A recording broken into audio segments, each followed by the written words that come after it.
All right, welcoming back again. Actually, welcoming back each other. Patrick Coffin, Michael Voris, Church Militant, Patrick Coffin, Patrick Coffin Show. And Patrick, how you doing? I'm doing great, Mike. Thanks for having me on again. Hey, no problem. Hey, we had a great response. I'm sure you did too to our last chat. So we said, hey, let's do a little regular thing here. So here we are doing a little regular thing. So yeah, good to be back, especially given the topic that you selected for me. Bishop Sheen. It hits me where I live. Venerable Bishop Fulton J. Sheen. You know, we have our main studio here. We have a number of studios, but the main studio we have is the Venerable Fulton J. Sheen studio. That's where we shoot the download and all those things. So it was okay. It's our big studio is that because he's the big guy. So. Well, yeah, he's not well, I hope the you big don't, guy. He's, Just don't spend a lot of money on font design. That might be getting a blessed upgrade soon. We have a plaque above it, and I said, we're going to have to change that. Yeah. So, I just interviewed the what's probably going to be the miracle that will make him blessed. The mother of James Fulton Engstrom, Bonnie Engstrom, last week's guest on my show. Yeah. What a story, Mike. We can maybe get into this, but before we get into that, I want you to tell your viewers, tell our viewers, tell all the world about Patrick Coffin, Coffin Nation, July 15th. It's all tied up with Sheen. You got the floor. Right on. Thanks. Yeah. Well, CoffinNation.com is the website for what's now an international community of culture builders, people who want to work on more personal than professional. But most people are lacking a sense of community and support and encouragement and correction and inspiration in their workplace, in their homes, often in their parishes. They feel a little bit like they're living in a silo. So my wife and I, we decided to just kind of put feelers out. Do you ever feel alone in your struggle to be a disciple? Are you looking for media that's not based on spin, that's based on telling the simple truth? And it turns out we really hit a nerve. We're in 5 countries now, Michael, and by God's grace. And so we have exclusive content for members. We only open the doors 3 times a year. People say, well, why don't you just keep it open all the time? And the answer is, I want to be creating the wow factor for my members at all times. And if the doors are open all the time, I'm distracted by sales and marketing and promo, which I don't like. It just doesn't come naturally to me. So July 15th till the 25th, which is the anniversary of Humanae Vitae, we're opening the doors. So folks can go to CoffinNation.com, get on the waiting list. There's 3 levels of engagement. Everything from absurdly awesome mugs like this one. My tagline, of course, is "Be a Saint." What else is there? Which, by the way, I wrote it down for you, Mike. You kind of welched on the deal last time. Yeah, I know. That's my fault. Did you see? I tweeted back to you. I said, "Is it okay if I tweet it out? Does that count?" Yeah, no, I did. Yeah. Okay, so be a saint. What else is there? Okay, got it? You're covered. There it is. Got it. Okay, got it. Forgiveness. So even though the year of mercy's over, well, you're good. So we have we're building a forum. We have a closed Facebook page, and we have a blast. People forget it's supposed to be fun. There's this great Chesterton. In fact, I think this came up in our last interview. Yeah. It's a saying that Milo Yiannopoulos told me about. I'd never heard before. Risus et bellum, laughter and war. Mm-hmm. We're not supposed to be sour-faced. We're not supposed to buy into the lie of the famous Billy Joel song, "Only the Good Die Young." Come on, Virginia. Catholic girls start much too late. Yeah. Only the good die young. I'd rather laugh with the sinners than cry with the saints. I'm like, what? Please, are you kidding me? Yeah, it doesn't compute. I've been in both worlds. This one's more fun and more significant. Amen. And we spell it PHUN, which means it's extra fun, for sure. So if folks want to get connected with Coffin Nation, at least find out more, they can get on the waiting list. And there's a short trailer and Q&A and FAQ and all that great stuff. So thanks for asking. Very good. And the Sheen connection is that Bishop Sheen was not, for a sitting bishop of the church, starting as the auxiliary in New York and then the Archbishop of Rochester, he was not in the Catholic media bubble. He was on secular television. So Bishop Sheen went upstream into the wild blue yonder of secular media, the DuPont station. He started small and grew organically. And it turns out he also hit a nerve. We're talking millions and millions of people tuned in every Tuesday night. He beat out Uncle Milty, Milton Berle, right. Frank Sinatra. He just competed on their level because he was such a magnificent ambassador for his own message. When he's winning an Emmy, one of his Emmys, he made a crack and he said, he goes, well, the reason I won is because I have great writers, Matthew, Mark, Luke, and John. I love that. You know what Milton Berle's quip back was? He's Bishop Sheen. He uses old writers, old material. Old material. I love it. Hey, yeah, old but true. You know, it works. Yeah. Yeah, well, it's funny when you stop and think about that and listen. You go, wow, could there be?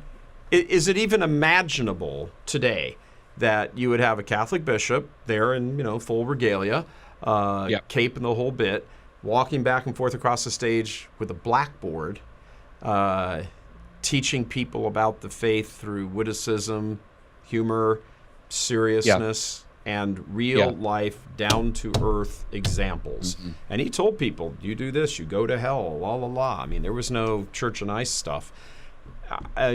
Is there one guy in the U.S. right now, one guy, who could pull that off, do you think? No. Sheen has no peer. Right. Because it was his excellency plus nothing.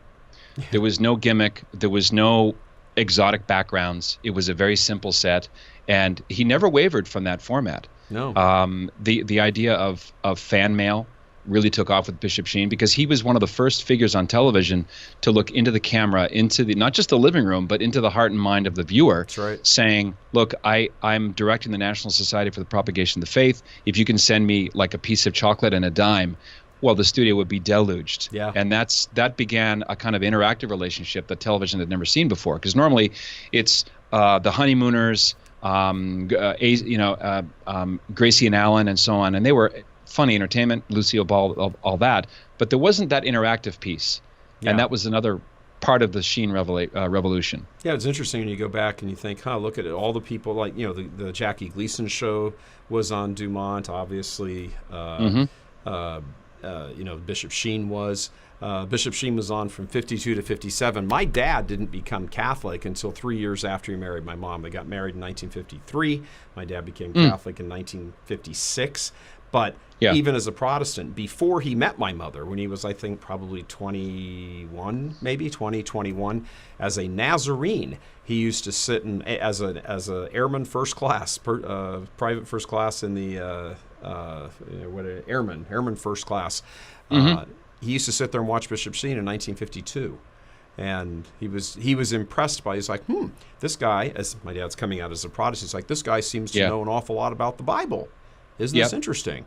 And slowly but surely, and of course then my dad meets my mom, and she's Irish Catholic, and she's, you're going to be Catholic and all that. So, but yeah, my dad had a great admiration for Notre Dame football when he was a little kid growing up, and Bishop Sheen. He had this secular media exposure to the Catholic Church, which simply doesn't exist today unless it's bad. There's no, hey, this Catholic stuff looks interesting in the secular media. It's just not there.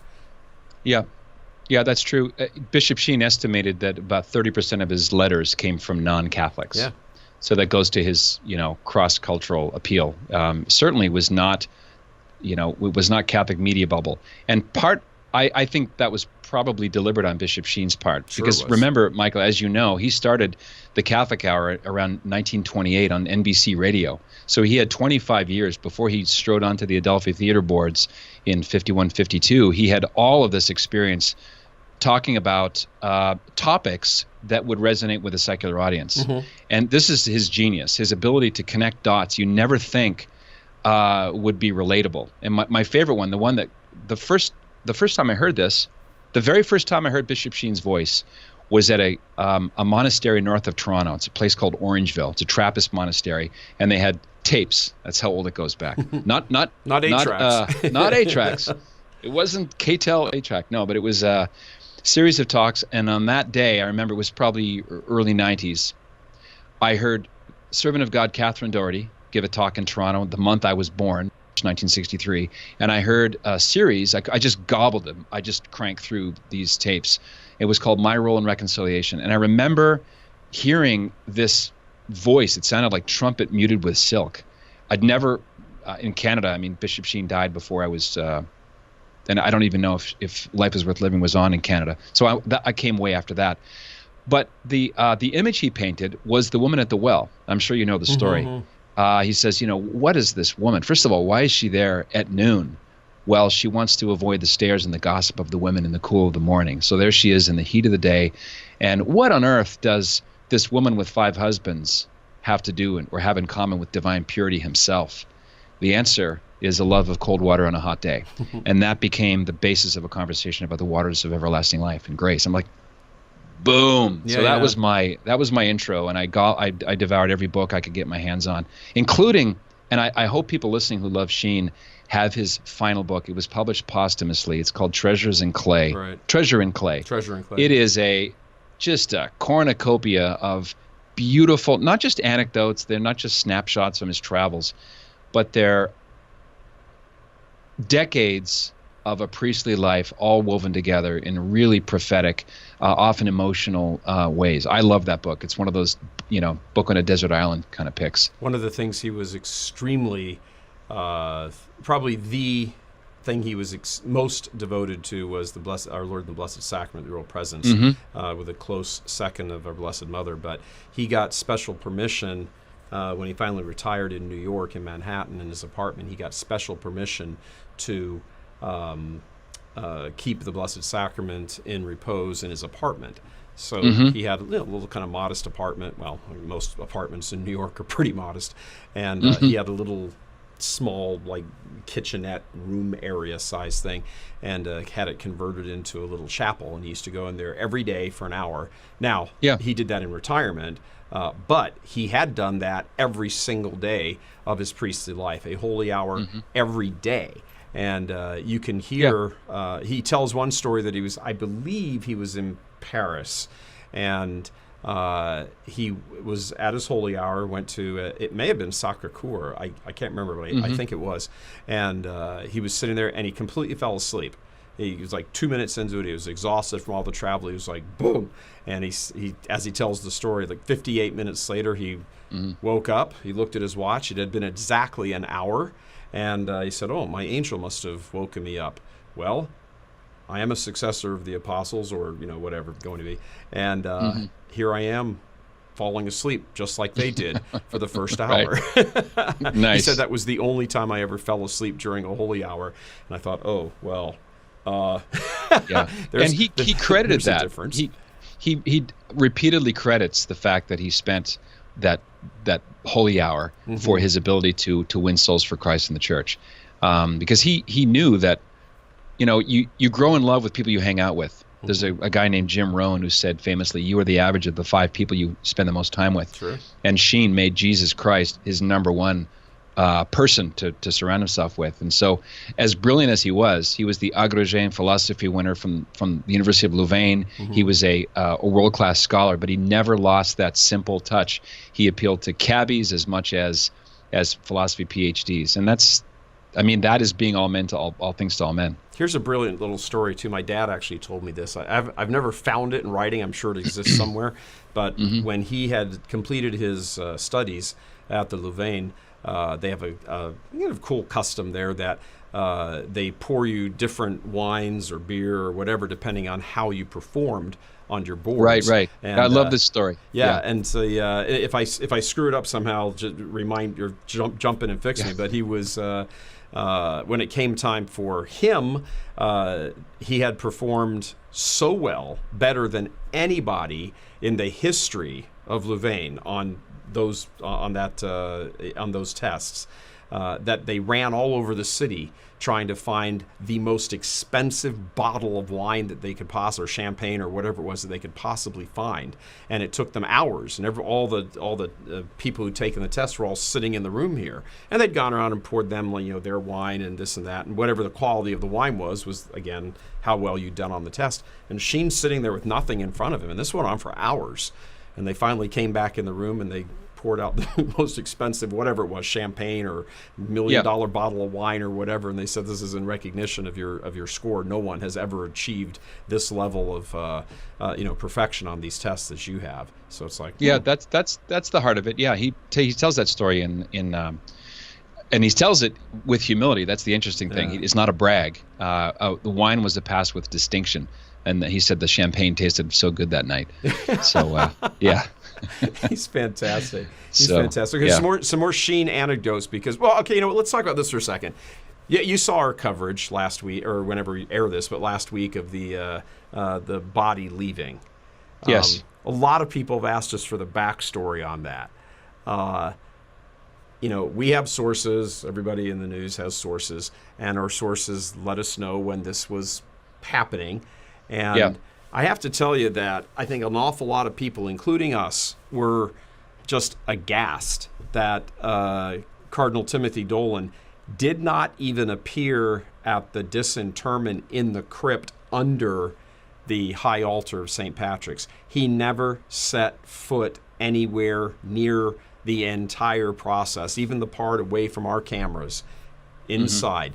And there was I don't want to get him in trouble, but somebody in the lead up to the body or the coffin actually being taken out of the wall under the crypt, in the crypt under the altar, that person had spent the night, had during the course of the night spent an hour there sleeping.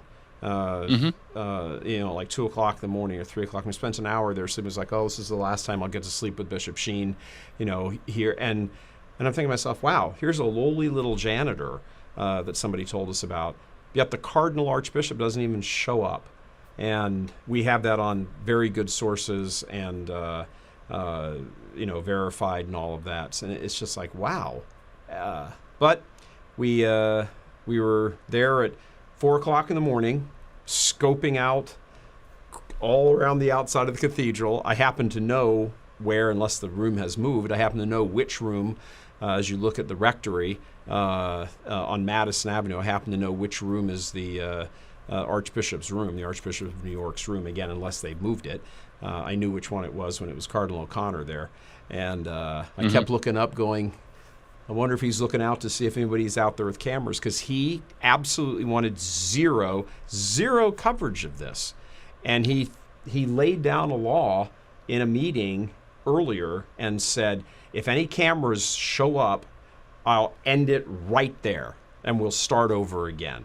So we knew that. So we deliberately took nothing with us except our cell phones to shoot it. So all of our footage and our video and stuff is off of our cell phones. And so we didn't want to look obvious or, whatever. We didn't really know what to expect. It was from a media standpoint, it was kind of an ambush shoot, more of a guerrilla shoot. Ambush is when you actually wind up confronting somebody. But yeah, it was just a guerrilla shoot, and we didn't know which side. We had no idea what the plan was. We didn't know. We presumed they'd have to have a hearse or they'd have to have something to carry a coffin out in. But we had no idea. And there's a little itty-bitty door on the 50th Street side of St. Patrick's towards the back. There's a little, small, short, double door driveway entrance. I'd never seen it before. I just had never registered with me. It's very obscure. You wouldn't even notice it. And I was like, oh my gosh. Oh no. If they drive in there and put the coffin in there and drive out, we're going to get no footage except a hearse just driving out, and that's it. And I was really actually kind of surprised they didn't do that. So they brought him down the 51st Street steps. That's the video and the footage and the pictures we have on the website. And we're just standing right there, large as life. And I think it got to the point they kept pushing open the door of the cathedral and looking, and they're looking at us standing there like this. And and they kept opening the door and closing it and opening the door and closing it. We're like, I don't think they actually want us here, but oh well. And we were just standing on a public street, just looking at what was going on. That's all. Was it strange to let off that marine horn beneath his window? Is that awkward? I'm pretty sure he didn't. I'm pretty sure he was all nestled up in his bed when all of that was going. It was awful. He deliberately set that. This Dolan is the one who set it for 5 o'clock in the morning, for the kind of the chiseling away to begin around the plaque, or the big wall plaque thing to come out. And I've seen it. Yeah, and I've been there. It's the inside is a big metal case, and then inside the case is the coffin, and that's how Bishop Sheen was sealed up in there. So they take off the stone cover, and they bring the coffin out, and then they lowered the coffin into. We have a picture of that on our website from inside the cathedral. That was obtained by us. They lowered into Captain Cryptic. Captain Cryptic. Just don't want to get anybody fired. they lower the coffin into the transfer box, and then that's what you see in our video coming out the 51st Street doors and going down the steps and into the hearse. Yeah. And then they actually brought the metal case out that was in the crypt also. But he ordered that to start at 5 o'clock in the morning. And remember, this was all done, the entire lawsuit, 3 years of 5 cases. He lost every one of them, $1 million or close to it in legal fees to prevent that from happening. And it was not the Diocese of Peoria versus the Archdiocese of New York. It was Joan Sheen Cunningham, his 94-year-old favorite niece, versus the Archdiocese of New York and Cardinal Dolan. That was the legal battle, the court battle. And when he finally loses and finally says, okay, you know, we have one more recourse, and that's to go to the U.S. Supreme Court. They're not going to hear the case, and that'll be it, and whatever. So he finally throws in the towel and sets a time. I mean, Joan Sheen Cunningham is 94 years old. She's 94 years old. He forced her. She pulled in to where she needed to pull in at like 4:40 in the morning. Yeah, I saw her in the footage. It was kind of touching. This very frail woman honoring her uncle, whom she loved and remembers vividly. Yeah, I mean, it was disgusting. I mean, it was disgusting.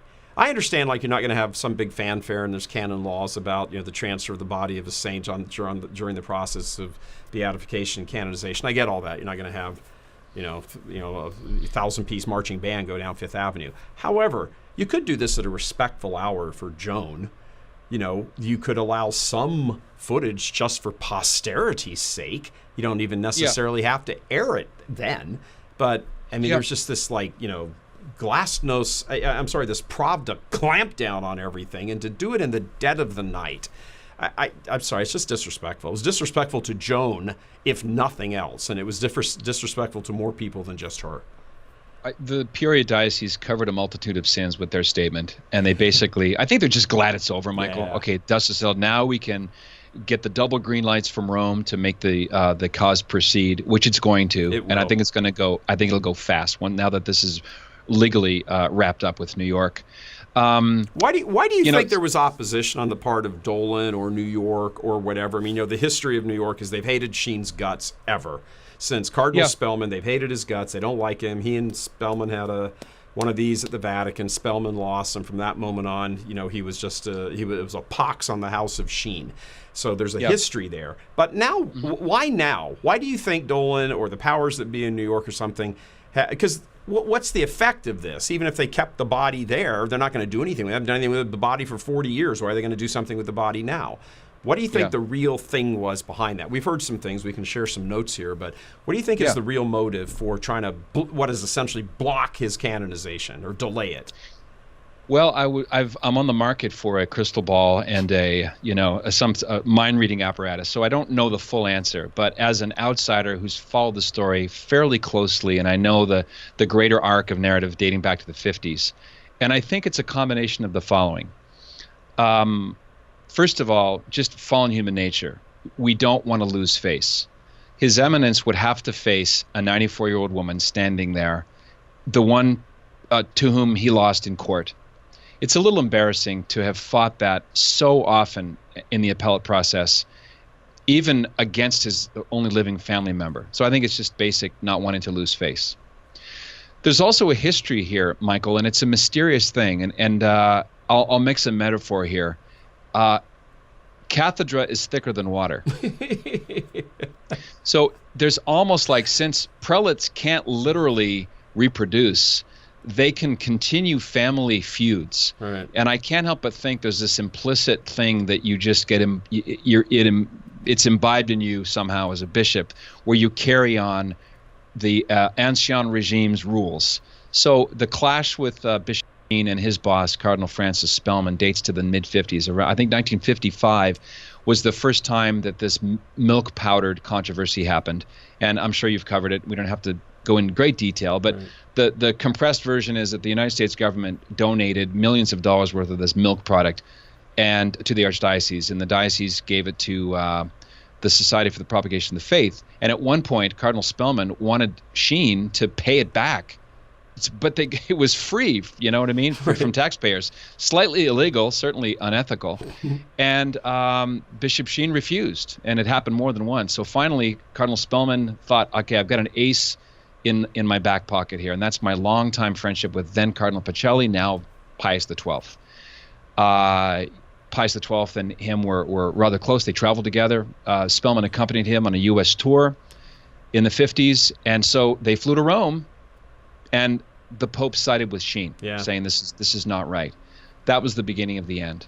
And within a couple of years, Cardinal Spellman moved his chess pieces quite slow. But that's ultimately why Sheen was effectively exiled in 1966 to Rochester, where he was not a good bishop. No. He was not a sound administrator. He didn't want the job, and retired in 1969. And so I think that was Spellman's effort to really put him out to pasture, to get him away from the New York media, to get him away from Broadway, and just have people forget about it. Because I think so. Yeah, that was it. You have to think Cardinal Spellman, who was very short, and he had a kind of a high, kind of little whiny little voice on him. He never wrote books. He wasn't known as an intellect. And here's this mellifluent Bishop Sheen, famous around the world now. I think it probably grated on him. So I think in some way, Michael, I can't prove this, but it seems like that's a tradition that's carried on in the hierarchy that have run the New York Diocese for the last 50 years. There's a sort of a Bishop Sheen and the church that he represented and advocated so articulately for was given what I call the barge pole treatment. You know, a barge, it's got nuclear waste on it. You want to keep it away from the shore. Right, exactly. And so I think that's the backstory.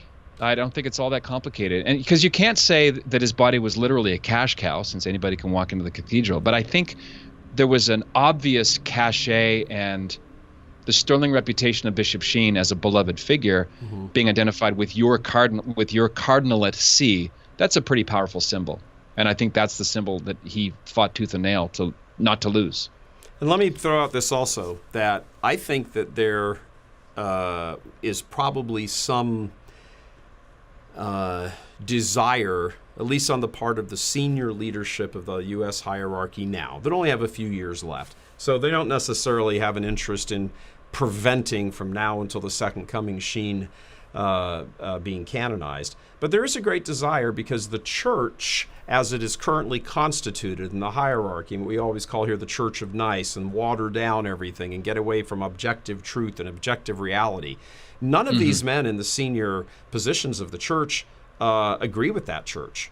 It's all Church of Nice. It's all, well, everything's relative. Oh, there's universalism. Oh, all religions are the same. Blah, blah, blah, blah, blah. There's all of that. Sheen had none of that stuff. So if Sheen becomes a saint, all of a sudden you've got catapulting over every bishop in America, the American bishop. And people start going online and reading his material more and looking at his stuff right now that's still probably relatively isolated to good, faithful Catholics. But, all the other people, Bishop Sheen hasn't been on the air for 70 years. So, but now all of a sudden, if a sort of a revival comes back, I'm like, hey, man, how come my bishop doesn't talk like this? How come my bishop doesn't talk about people going to hell? What is all this crazy alpha stuff?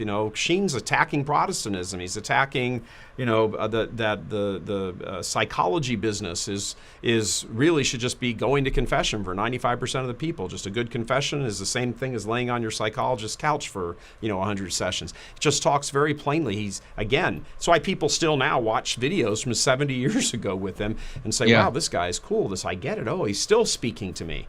And I think there's a great desire on the part of many bishops in the United States to not want to see a man like that on their watch canonized, because it shows them up. It's horrible. Yeah, he's a bit of an embarrassing relic for a lot of bishops who were trained after the Second Vatican Council. Bishop Sheen is a trained Thomist. He studied in the teens and the 20s, and so he was very marinated in the richest Catholic intellectual tradition. So he wasn't just a guy with these mesmeric eyes on TV with a blackboard telling jokes. He really had serious intellectual chops. He was a historian. In fact, the dissertation that he defended at Louvain is called God and Intelligence. It's now back in print. And the foreword was by his longtime friend, G.K. Chesterton. Chesterton wrote the intro to that, and Sheen credits Chesterton for his being a major influence as a writer. In fact, Sheen went to England in 1936 to be at at Chesterton's funeral. So they were very good friends. Yeah, I think if you line up the average tweet from any bishop today with any sentence of the hundreds of thousands that Bishop Sheen wrote, it almost looks like a different religion. Yeah, no, I think that's true. I think on some level they're at least aware of that. Sheen's not top of mind for every bishop when they get up in the United States. But I thought it was very funny that when Barron, this was probably 4 or 5 years ago, Bishop Robert Barron at the time, I think he was still Father Barron, if I remember. He was with Dolan in St. Patrick's Cathedral, and every Sunday the 10 a.m. Mass in St. Patrick's, because it's New York, the New York media always gathers in the back right side. There's a little store/chapel-y area on the very back side of the nave. And I used to serve Mass there all the time when I was a seminarian. So, and whoever the Archbishop is after Mass always goes back there and meets with the New York media, and they pop a few questions, a little kind of impromptu press conference every Sunday. And one Sunday, Dolan was back there. I'm sure he was still Father Barron at the time, and he introduced to the New York media, I'm sure it was Father Barron, and here's Father Barron, and he is the next Fulton Sheen. And you see little echoes of this in Barron's stuff. He always tweets out "friends" because that's how Sheen would always begin the show. And I'm like, are you out of your mind? Sheen would have dropped dead over the immigration debate position now of the U.S. hierarchy. He was a fervent patriot. I served Mass for him in San Francisco in St. Mary's Cathedral during the bicentennial of 1976, obviously, July 4th. And I was 14 years old, just getting ready to turn 15. And I remember that homily.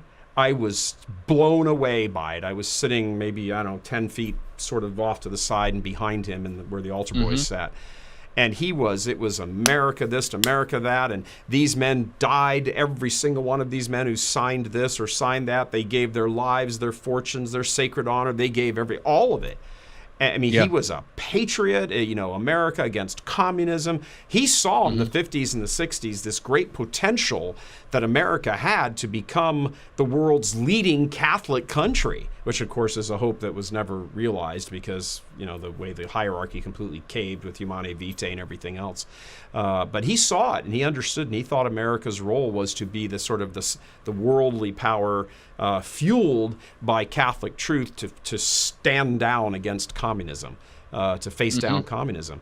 And, you think about a bishop like that right now, he'd be drummed out of the USCCB. He'd be told to sit in the back of the room and be quiet and all that. So I don't think all of this is just, this kind of silly story about, well, if we were going to build a shrine to Sheen in St. Patrick's and people will come and it'll make a lot of money. And no, it won't. It's not going to it'd cost you millions of dollars to build the shrine inside St. Patrick's, first of all. You'd need 200 years to make up the investment it would take you to put into that. So I've never thought it had anything to do with money. I've thought it has everything to do with ideology. Like you said, a lot of these guys, it's like they're not even in the same church anymore. For him to be declared a saint would be an embarrassment for most of the U.S. hierarchy. Michael, there's an irony in what you're saying, and that is in the late 60s, after Bishop Sheen was sent from New York to Rochester, he got behind some housing projects that involved the inner city, and he was tagged as a liberal. Yeah. In fact, his car had rocks thrown at it once from people who did not like the new Mass. Bishop Sheen was very tied to the old Mass. He celebrated his whole life, but he did implement the Mass of Paul VI. He wanted to be an obedient son of the Church. Ad Orientem. And no doubt, ad Orientem. Yeah. As I want to give a shout out to Bishop James Wall of Gallup, New Mexico, is now making his cathedral ad Orientem. I like my pilots facing forward. You know what I mean?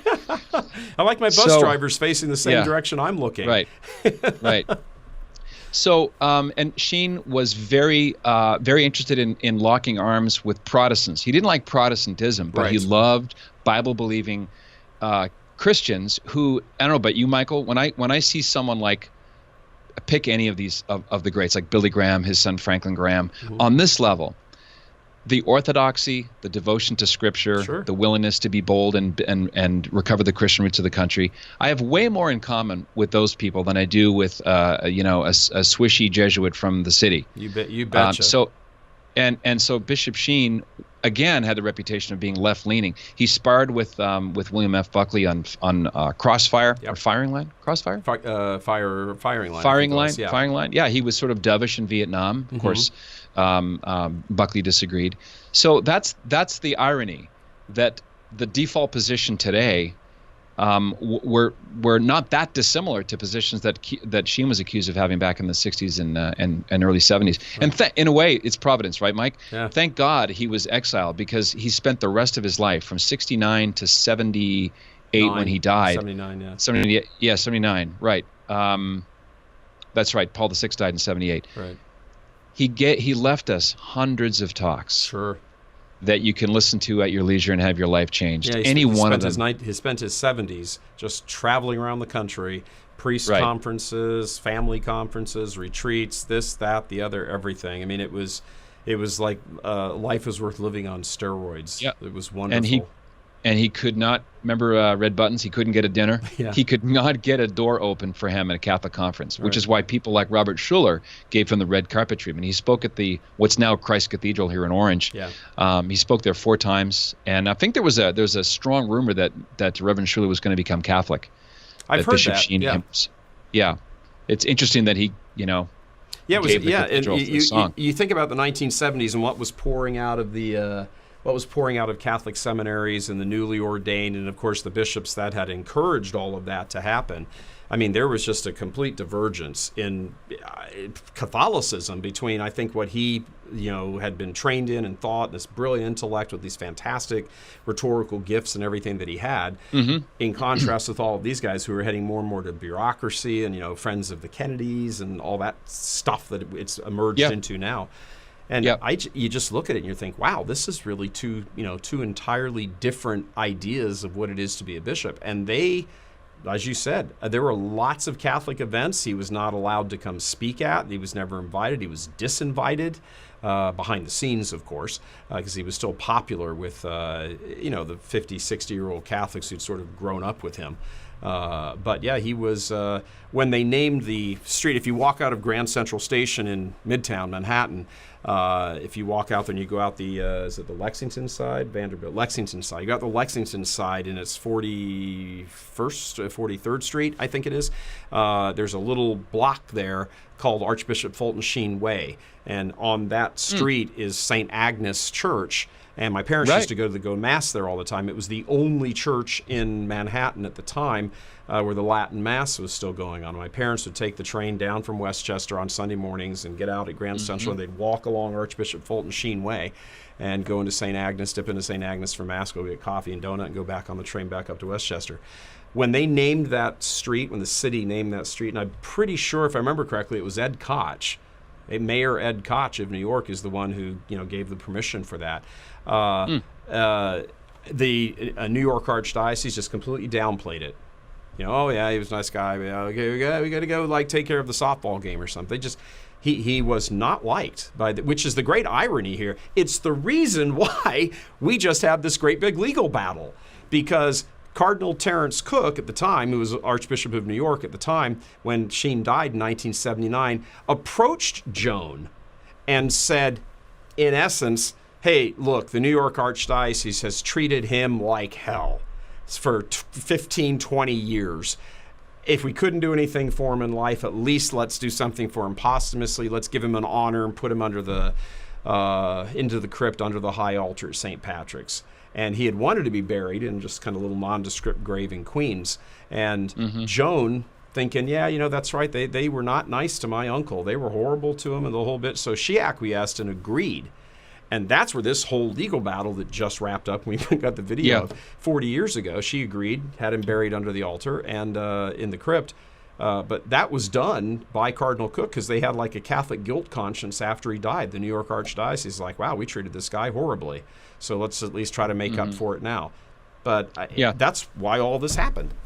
This whole thing is a study in irony. There's another layer here too, and that is that one of the appellate judges, I forget if it was the last one or the second to last one, I've lost count, but they said the claims of the Archdiocese prove too much because Bishop Sheen was known for his humility. He never anticipated being a candidate for sainthood. Right. So he wanted to go to this a small, I think it's Our Lady of Calvary cemetery. Yeah. So right. Bishop Sheen explicitly said he did not want to be buried in St. Pat's. Right. That's in writing. Yeah. So you're proving too much a little bit. And look at all the work that the Diocese of Peoria did. It costs a lot of money to hire experts to evaluate They spent $1 miracles. million. Now, $1 million may not be much for Timothy Dolan to drop in New York, but it's a fortune in Peoria, and it just and Dolan reneged on a promise. I mean, either Bishop Janke is lying or Cardinal Dolan is lying. But Bishop Janke explicitly said, as soon as Dolan refused to release the body 3.5 years ago, Bishop Janke came out in writing and said, I had the guarantee from then Archbishop Cardinal Egan of New York that's right. that we would continue, because I wouldn't have continued the process had I not had that guarantee, because I needed the guarantee of having the body back here to continue the cause for sainthood. And Egan gave me that promise. He promised me when the time is right, and he wrote it out in that original press release. And Dolan was like, well, I'm not aware of that. Okay, well, maybe somehow you didn't get told that when you became Bishop of New York. Well, Bishop Janke is telling you that's what Cardinal Egan said, so honor the promise. He never honored the promise. So as far as I'm concerned, Dolan can walk out of this situation with as much egg on his face.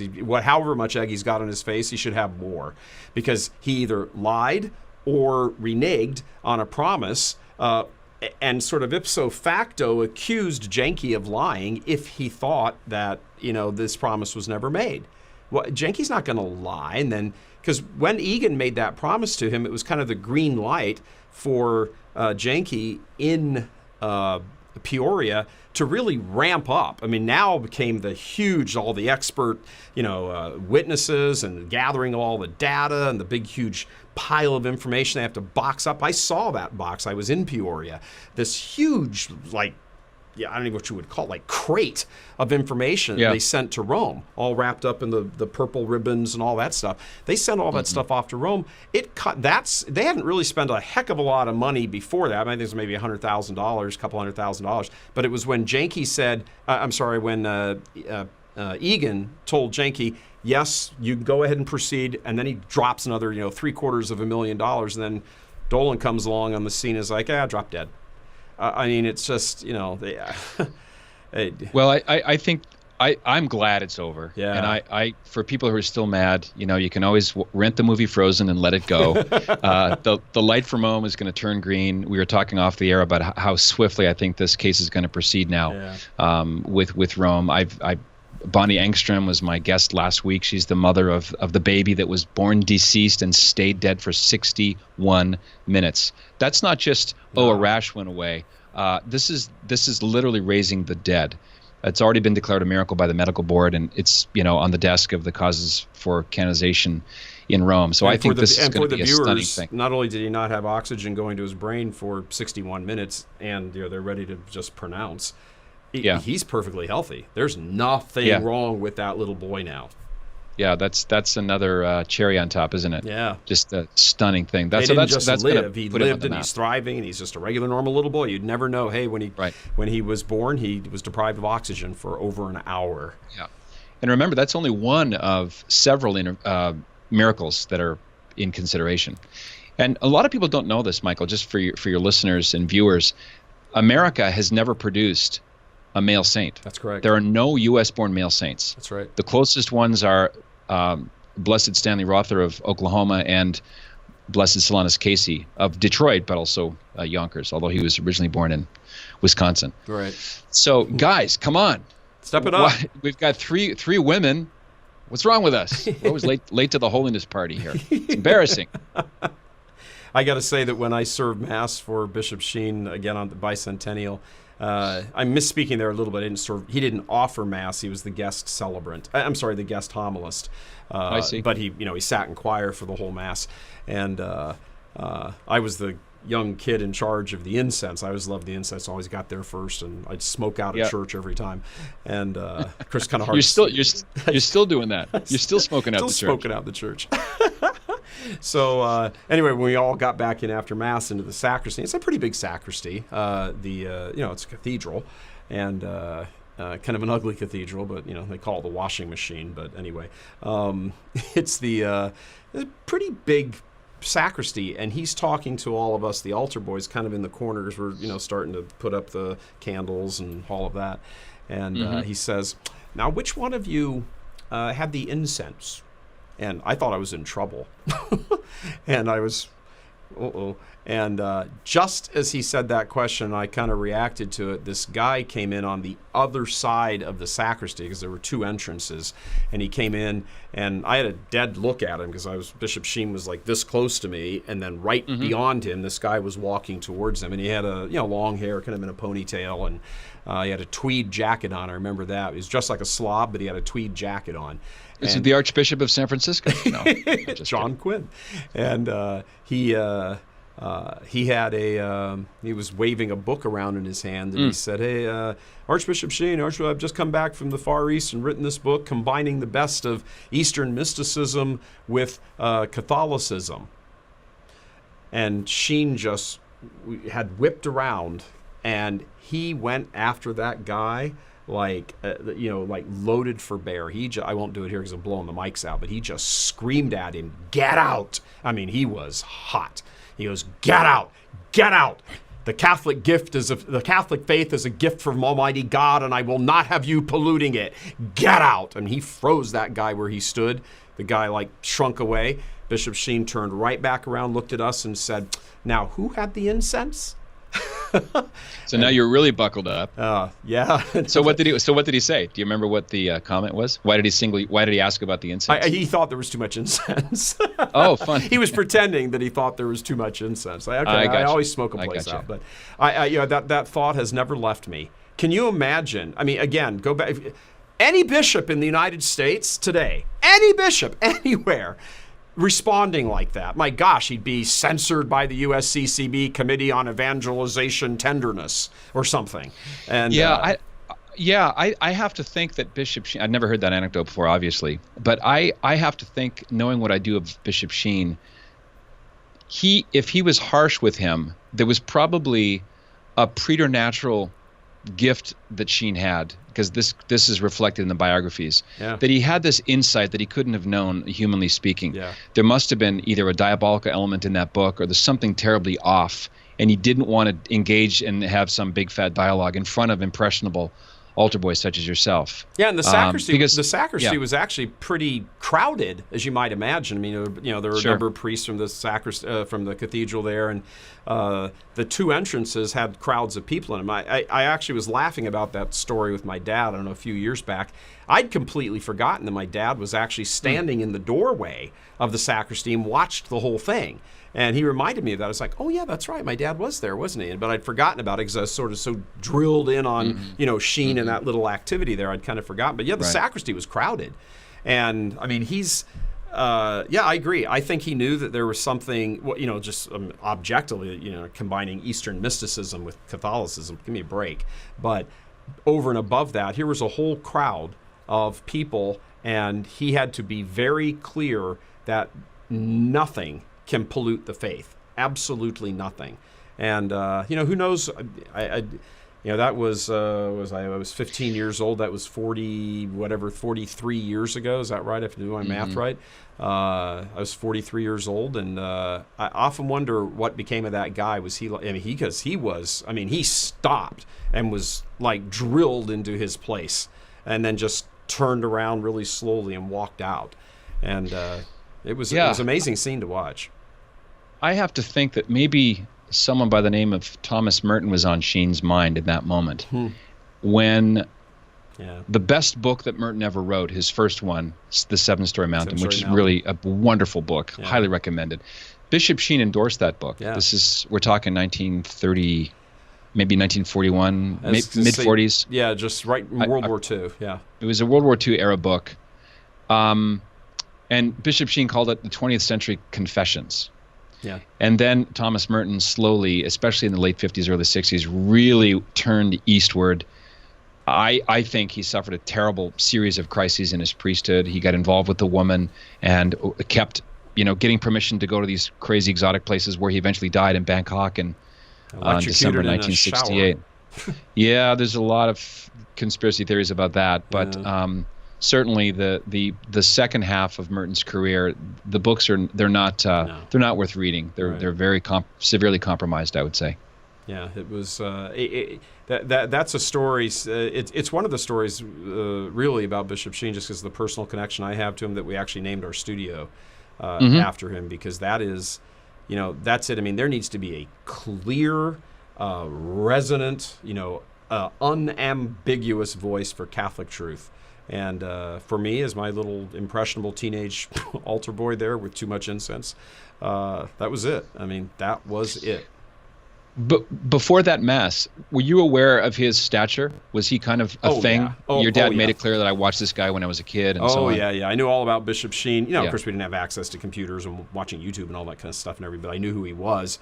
And he was off the air then. That was 1976. But the apartment we lived in was directly across the street from the backside. Yeah, the backside of the cathedral. Is that Gary Ellis Street runs on the back side of the cathedral, and our apartments, and my mom and my dad and I were all standing at the window watching Bishop Sheen pull up, or his car pull up, and he got out. My dad crossed himself, my mom crossed herself. She goes, "Oh, that's Bishop Sheen, that's Bishop Sheen." And he just walked up the little steps into, at that point, was the backside of, I think it was Cathedral High School is what it was called, Sacred Heart Cathedral High School. And he walked in there, and I was like, okay, time to go. So I just put on my clothes, and out I ran, because I was serving the Mass.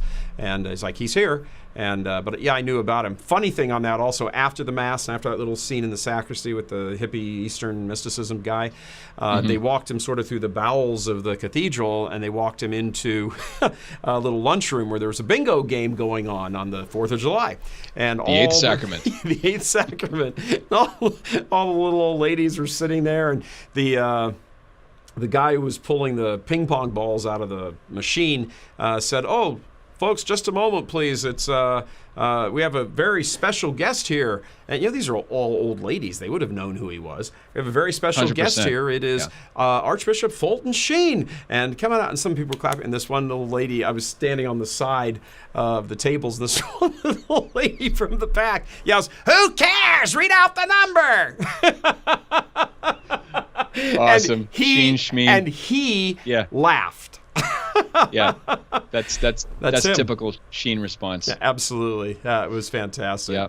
Patrick, I want to wrap this up if I can, but I want your most important, insightful thought on Bishop Sheen.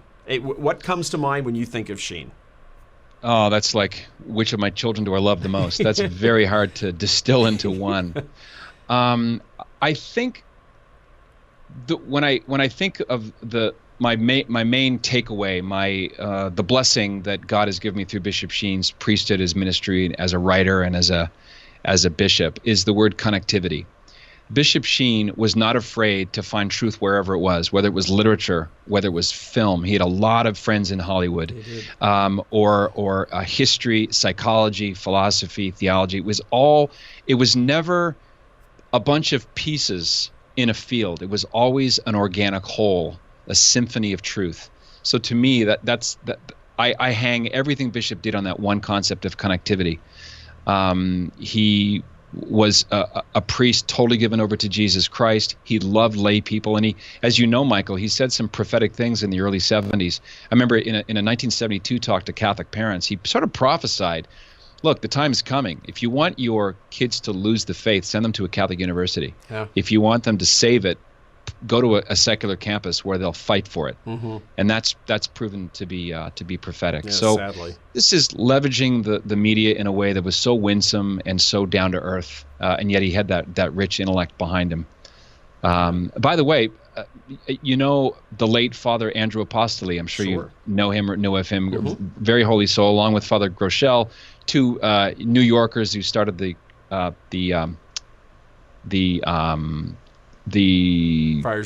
Franciscan Friars of the Renewal. Right.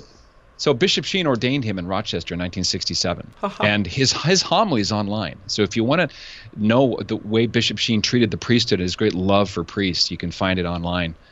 Just do a Google search, Andrew Apostoli, may he rest his soul. And connectivity is why we started CoffinNation.com. So it's all, Sheen is also my spiritual father and mentor here. I remember I'll leave you with this, Michael. The first time I ever saw what he looked like was at the end of my senior year in university. It was pretty hard left theology, and Bishop Sheen was typified as embodying the Church of the 40s and 50s, evil, anti-woman, dark, right? And so I'd never saw him on TV, and I picked this book up, and it was called The Eternal Galilean. Oh yeah. And it's 1931, I think. And I opened the book up, and there's a photo of him on the back jacket. Mm-hmm. I dropped the book. I could not believe the resemblance.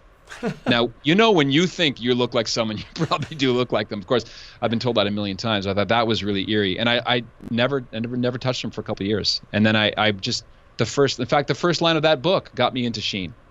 How can souls find God? It's a psychological fact that only by becoming very small do we ever discover anything very big. And Sheen had my number, and I just credit him for so much, including bring me back to the faith. So thanks for asking. No, that's fantastic. I have read Life of Christ probably a dozen times. I have no. It's the fine wine. I have no words for fine it. Wine. It is hands down, and the copy I have is all dog-eared and underlined and highlighted and this and that and everything else. And my dad paid me a compliment that A, came from my dad, but B, was Sheen related. He's told me in my writings, probably not Vortex, maybe Vortex, but he's told me in my writings, he says, when I'm reading the books you've written, he said, I hear Sheen's voice in the style in which you write. And I'm like, whoa, my dad and Sheen. That's it. Check me out. Life is over. That's great. never getting better than that. Triple fatherhood. God the Father, Bishop Sheen, and your dad. That's great. That's tremendous. That's awesome. Tremendous. Patrick, give us a shameless plug here. Here's your chance. Where do people go to get you? Oh, thank you. Yes, CoffinNation.com. You can see the trailer. Get on the waiting list to join the largest culture building membership site in the world. We're in 5 countries. We have a blast. We have commentary. There's a closed Facebook group. We're building a forum. I do the Coffin Report, which is news without spin. You and I have talked about this before. Mike, it's so relaxing. You can just let your hair down and just tell the truth. Fear is useless. What is needed is love. So if folks want to connect, I'd love to have you aboard, CoffinNation.com. Appreciate the opportunity. No problem. Patrick Coffin, thanks very much, man. God bless, brother. Okay, you too. God love you. God love you. Friend. Awesome. Touche.